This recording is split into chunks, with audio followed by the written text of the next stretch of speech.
Alright, welcome along. My name's Bosh. This is Bosh's Ableton Beginner Bits, and today we're going to be looking at what I'm going to call the driven Steppas bass.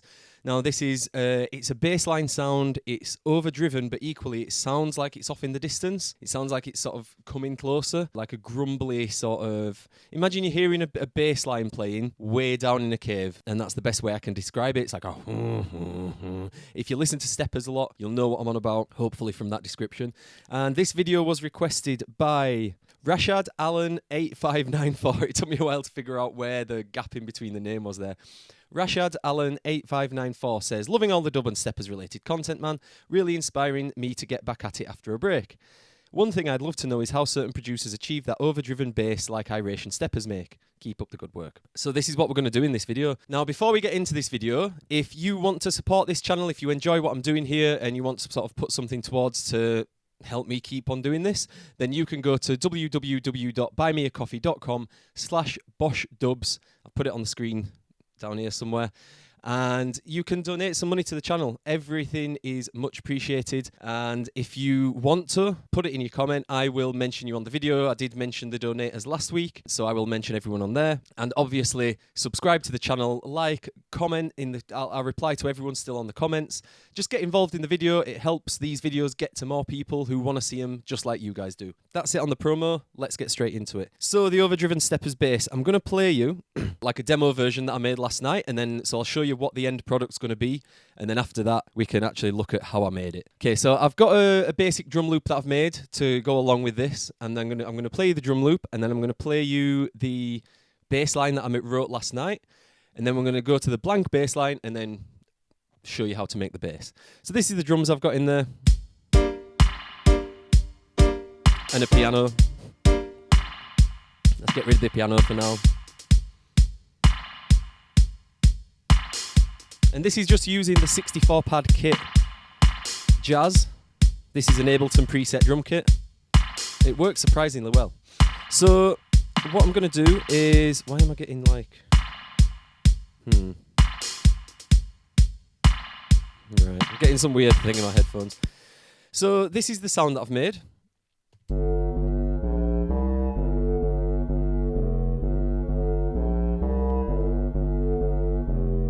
Yeah, and hopefully this is the kind of thing you're looking for. Now, what I will say before I get into it is play around with this. Don't just make what I've made here exactly and copy it, because you might want a more distorted sound, you might want a more muffled sound, a bit more low-key, something a bit more present in the mix.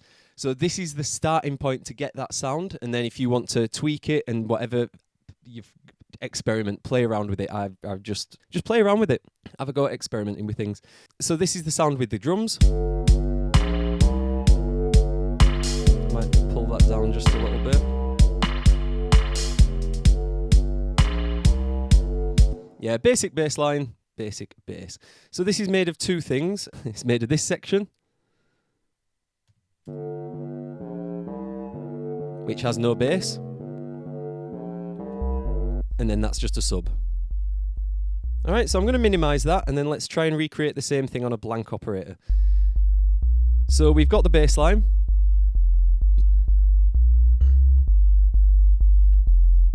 Now the first thing I'm going to do is take off a little bit of the attack, because there's a little click.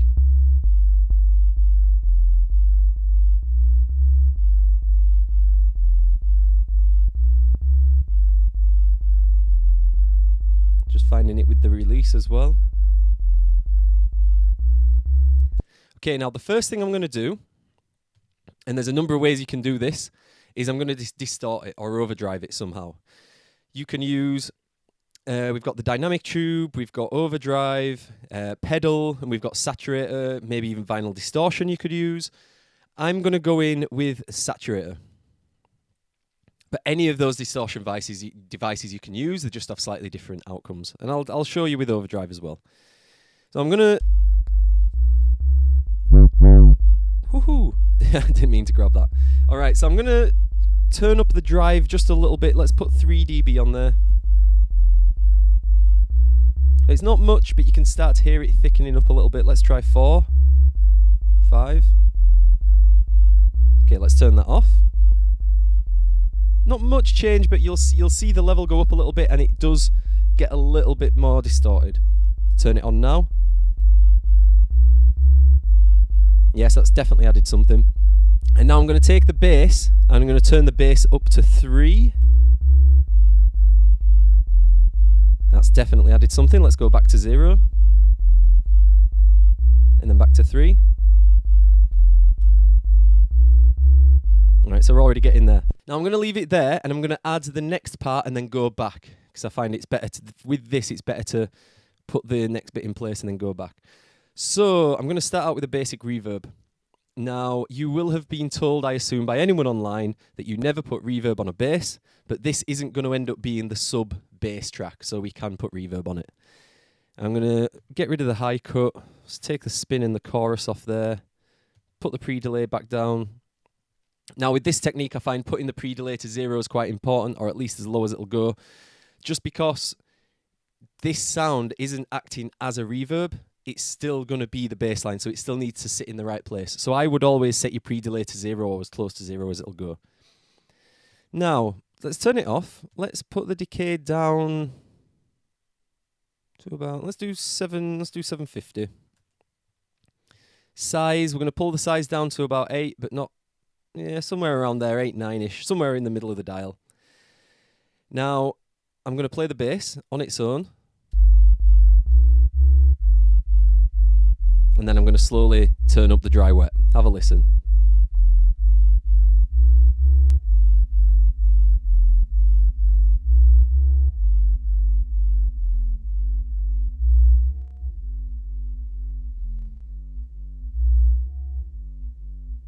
All right.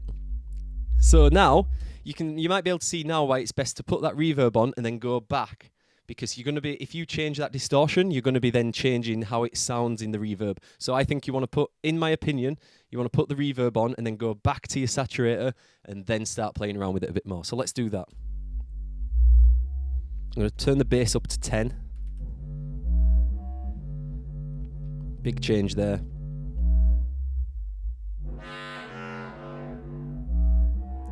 So that's with the bass turned all the way up.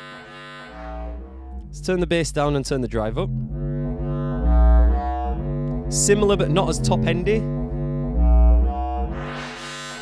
The bass section here, this really sort of brings out that.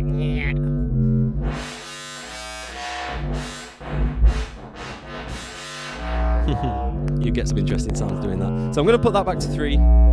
Let's turn the drive down to 10. Okay, now one thing I want to address here, which is completely up to you what you do with it. This has now, because I've put a reverb on it, it's become stereo. Now, you might want to make that mono. How I would do that is, I would get the, where is it? Audio effects, I would go to utilities, get a utility, put it on the end, and then just click that mono button. And you've got a mono bass line again. It's up to you, because what I'm going to do next is duplicate this and remake the sub underneath it in a sec. So you may want to not do this. I'm going to leave the utility off, no mono for now, and I'm going to show you what I'll do next. So with this sound, something that's quite important to note is that there is bass in that sound. Let me just get an EQ on. Okay, there's bass in this sound, watch. But it's kind of muddy because of the reverb and everything else. Like, it's not really a nice sub. So what I'm going to do is put an EQ, a pretty hard EQ spike in, and then this sub bass here, I'm going to cut that out. And then I want to find the lowest note of my bass line, which you can see is there. So I don't want to go any higher than that. Yeah, that's where I want to leave it. Okay, so all the sub's gone from that now. I'm going to duplicate the whole track. So click at the top, Control and D. You've got an exact copy, play them together. And then I'm just going to go reverse engineer this. Let's take the EQ out, let's take the utility out, let's take the reverb out. Let's take the... Yeah, we could leave the saturator on but turn it down. No. Let's name this one sub, and then let's name this one bass. I'm going to rename it, recolor it as well, just so it's a bit easier to see what's going on. And then let's group them, and then let's call this bass track, and then let's rename that, or recolor it a different colour. How have I picked the same colour? That's insane. So we've got a bass line. Oh my god, we've got a bass line with no sub, and then we've got just the sub, slightly saturated still. And now this is what I meant by saying it's up to you whether you keep that in mono or not, because your sub bass is still mono. It's just your top sound stereo, so it is up to you if you want to do that. That's completely up to you. I'm going to do it now. I'm going to put the top part in mono. Just centers everything, it's a bit more solid. Without the mono on, it drifts around between your ears. So that's a production choice. That is completely up to you. That is a creative choice there. For this video, I'm going to leave it not mono, so let's get rid of that completely. Okay, so we're doing pretty well towards getting towards that sound. Another thing I'm going to show you is let's change the saturator for a different kind of drive. Let's go with the tube. Let's just turn that off. Let's not.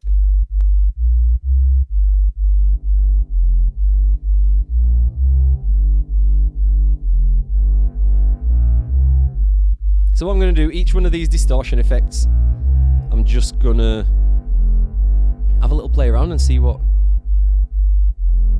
kind of sound we can get out of it. Another thing you can do is change the sound, the size and the decay on the reverb. That'll have quite a drastic effect.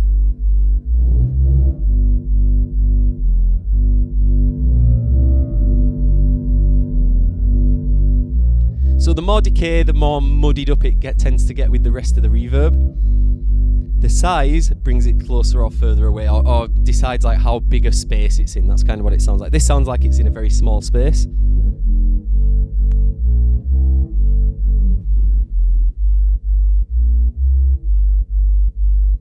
Yeah, so you want a little bit of decay, or it's not going to really get the thing you want.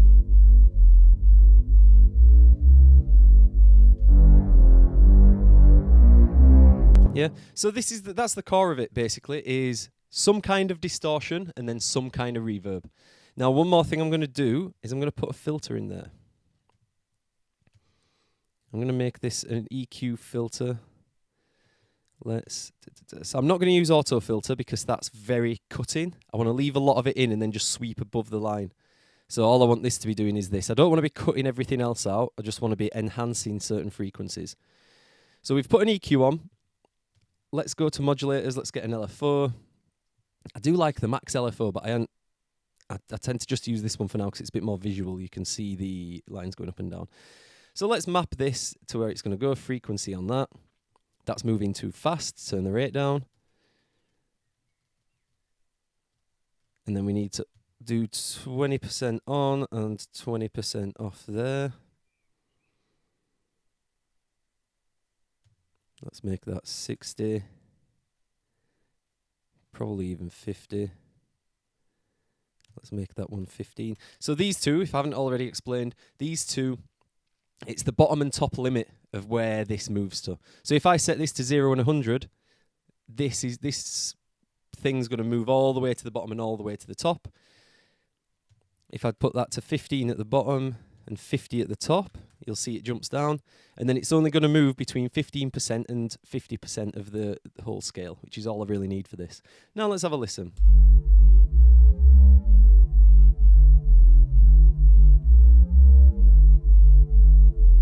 All right, yeah, that's not doing too much. Let's put it behind the saturator, because don't forget the order of which you put things in does matter. If you put a saturator before a reverb, you're going to get reverbed saturation, and vice versa. So you just need to make sure everything's in order because the sound runs from left to right through these plugins. Let's have a listen now.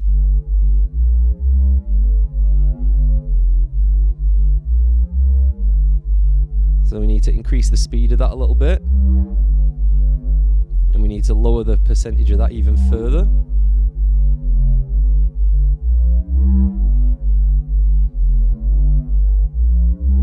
Okay, let's try it with an auto filter, because that's not getting the effect that I wanted.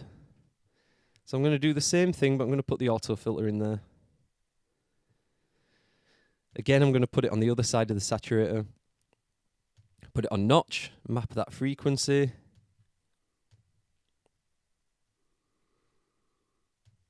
Turn that up a little bit. And then let's...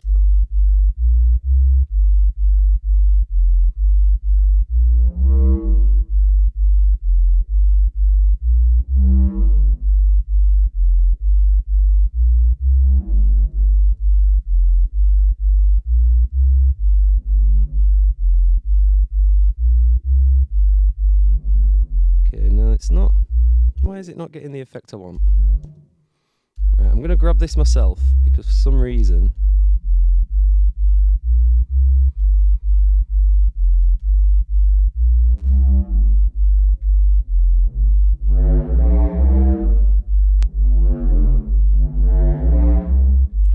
right, what I'm going to do is change the saturator for an overdrive, because this seems, for me, it seems to work best with an overdrive.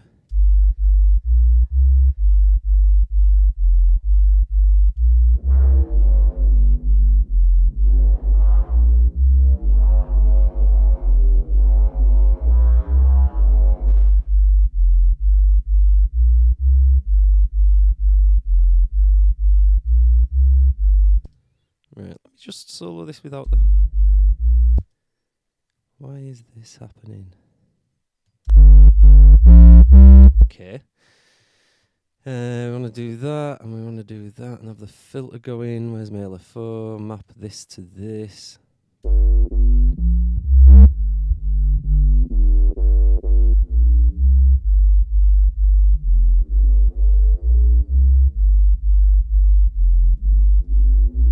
Let's have that going a bit higher.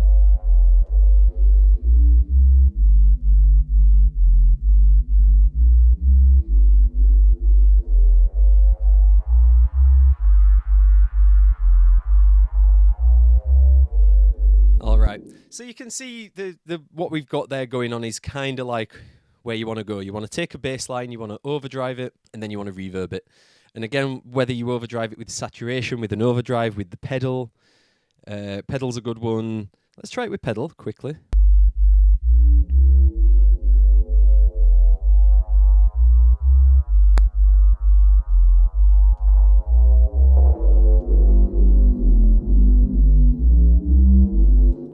Yeah.